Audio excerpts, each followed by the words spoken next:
안녕하세요, 투자공비입니다. 오늘은 더 이상 미루지 말자 커브드콜이라는 슬로건으로 시작을 해보겠습니다. 사실 커브드콜에 대한 영상은 정말 많이 보셨을 겁니다. 그리고 설명을 정말 잘해주시는 분들이 글이나 영상으로도 많이 남겨놓으셨고요. 그런데 조금 시간이 지나면 까먹게 되거나 아니면 정확하게 기억이 나지 않는 경우도 있는데요. 제 스스로도 조금은 확실하게 정리를 하고 영상을 봐주시는 분들께 정말 쉽게 설명을 해드리기 위해서 이렇게 한번 영상을 만들어 보았습니다. 조금 부족하더라도 누군가에겐 제 영상이 작게나마 도움이 되었으면 좋겠습니다. 자, 시작할게요. 우리가 커버드 콜을 생각하면 옵션, 프리미엄, 콜, 권리 등의 어려운 말들이 떠오릅니다. 그런데 솔직히 이 정의들 하나도 몰라도 상관이 없습니다. 우리가 커버드 콜을 제대로 이해만 하고 있다면요. 왜냐면 우리가 커버드 콜로 강의를 할 것도 아니고 남들에게 설명할 일이 그렇게 많지도 않습니다. 그냥 이게 어떤 방식으로 운영이 되는지 그걸 이해하는 시간을 오늘 가져보도록 할게요. 어려운 용어 빼고 있는 그대로를 한번 보겠습니다. 그럼 지금부터 짧은 이야기 한 편을 들려드리도록 하겠습니다. 영수라는 운동화 판매상이 있었습니다. 영수는 품절된 운동화 상품을 가지고 있었습니다. 운동화가 품절이 되었으니 가격은 시세대로 움직이게 되고요. 가격은 올라가기도 하고 떨어지기도 했지만 현재는 20만원이라는 시세를 유지하고 있었어요. 좀처럼 가격이 예측이 되지 않는 가운데 재고만 쌓아두기에는 너무 아쉬움이 커졌습니다. 그래서 영수는 무언가 추가 수익을 얻고 싶어 했어요. 그럴 때 운동화를 10개씩 사가는 상철이 떠올랐습니다. 영수는 이 상철한테 제안을 하나 하게 돼요. 상철아, 지금 네가 나한테 10,000원만 주면 내가 이 신발을 한 달 뒤에도 지금 가격인 20만원에 팔게. 대신 한 달 뒤에 살지 말지는 네가 정해도 상관이 없어 라고 제안을 하게 됩니다. 그럼 이런 제안을 받은 상철은 고민을 시작하게 돼요. 그런데 상철이 생각하기에 무조건 오늘 주는 10,000원보다는 가격이 오를 것 같은 느낌이 들었습니다. 그래서 이 두 사람은 서로 이해관계가 일치했기에 거래를 하게 돼요. 상철은 지금 시점으로 10,000원을 영수에게 주게 되고요. 영수는 그 10,000원을 대가로 한 달 뒤에 지금 가격인 20만원으로 신발을 납품하기로 약속을 합니다. 그 납품의 결정은 상철이 하는 거지만요. 그럼 한 달 뒤에 크게 세 가지의 케이스가 있을 수 있습니다. 신발 가격이 지금 가격인 20만원보다 많이 오르거나 아니면 횡보를 하고 있거나 아니면 많이 떨어졌을 경우가 있겠죠. 이 세 가지 경우를 알아보겠습니다. 그리고 커버드 콜이 운영되는 방식이 바로 이겁니다. 먼저 첫 번째 케이스입니다. 가격이 처음에 지급했던 10,000원보다 더 올랐을 경우입니다. 상철은 개이득일 거예요. 왜냐면 아무리 신발 가격이 올라도 20만원에 살 수 있기 때문이죠. 그렇기 때문에 상철은 무조건 신발을 20만원에 살 겁니다. 자, 한 달 뒤에 신발 시세 가격이 21만원, 25만원, 30만원이라고 가정을 해보겠습니다. 영수는 이미 받은 10,000원에 신발을 20만원에 팔 수가 있었죠.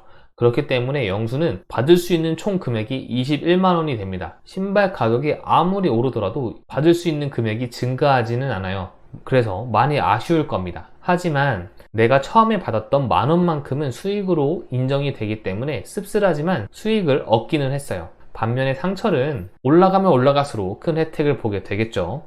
자, 신발 가격이 계속 오르면 영수는 손해가 없습니다. 하지만 수익의 한계는 정해져 있는 것을 확인할 수 있었어요. 이 부분을 꼭 기억을 해주셔야 됩니다. 자, 두 번째 케이스입니다. 가격이 처음에 지급했던 10,000원보다 덜 움직였을 경우입니다. 상철은 이미 1만원을 냈고 20만원의 신발을 살 수 있지만 1만원 이상으로 가격이 오르지 않았기 때문에 손해가 됩니다. 그래서 사지 않겠죠. 상철은 물건을 사지 않고 처음에 낸 10,000원만 손해를 입게 됩니다. 이제 영수는 오히려 돈을 많이 버는 느낌이 나요. 물건 가격이 예를 들어 10,000원 이하에서 움직인다고 말씀드렸죠. 19만 5천원으로 하락을 할 수도 있고 20만 5천원, 20만 3천원이 될 수도 있습니다. 이 경우 영수는 상철이 물건을 사지 않았기 때문에 재고를 가지고 있는 상태죠.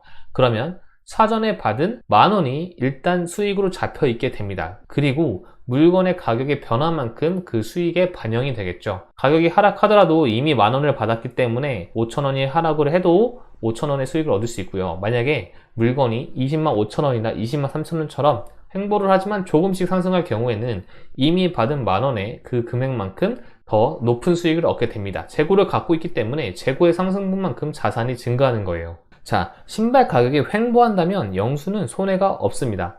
그리고 수익도 얻을 수가 있어요. 어쩌면 가장 큰 수익을 얻을 수 있는 확률이 바로 이때입니다. 마지막으로 세 번째 케이스입니다. 가격이 하락했을 경우를 생각을 해보자고요. 이 경우 상철은 그냥 손해입니다. 이미 만원도 냈고 20만원에 살 수 있지만 현재 20만원보다 싸기 때문에 절대 신발을 사지 않을 거예요. 상철은 물건을 사지 않고 이번에도 처음에 준 만원만 손해를 입게 됩니다.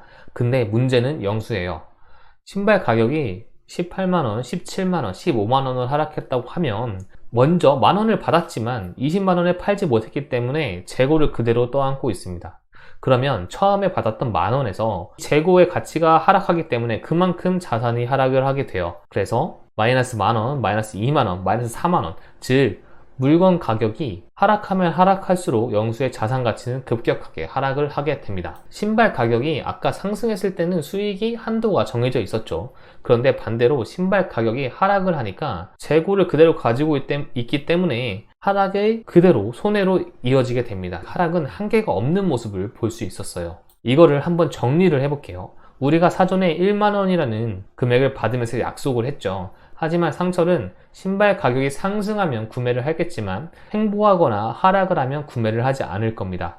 영수의 수익은 신발 가격이 아무리 상승하더라도 처음에 받았던 1만원만큼만 수익을 얻을 수 있는 한도 특징이 있고요. 반면에 신발 가격이 횡보를 하면 처음에 받았던 만원에 이 신발 가격의 변화분까지 더해져서 수익이 가장 높을 수도 있습니다. 반면에 신발 가격이 하락을 하게 되면 처음에 만원을 받았지만 재고를 떠났기 때문에 신발 가격이 하락한 만큼 영수의 자산 가치도 같이 떨어지게 돼요. 문제는 이 하락은 한도가 없이 계속 떨어질 수 있다는 점입니다.